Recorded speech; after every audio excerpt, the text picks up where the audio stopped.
Pabst Brewing Company has announced a new brewing contract agreement with Anheuser-Busch InBev. The contract comes after a 2-decade-long contract agreement with Molson Coors came to an end in December 2024. Beginning in the first quarter of 2025, Pabst will begin production using several AB InBev facilities.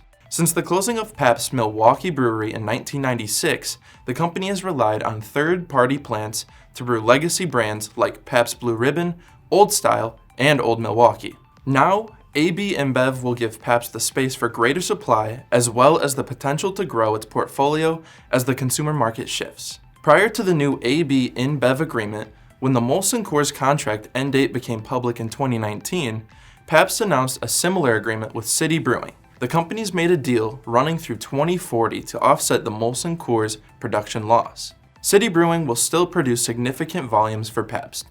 With facilities in Wisconsin, Tennessee, California, and Pennsylvania, the La Crosse, Wisconsin-based City Brewing is one of the nation's largest contract brewers. As for Anheuser-Busch, the deal moves a former rival into its supply chain. The beer giant recently closed a Massachusetts distribution facility, but has invested nearly $2 billion in U.S. sites in the last 5 years. AB InBev currently has 12 breweries across the country.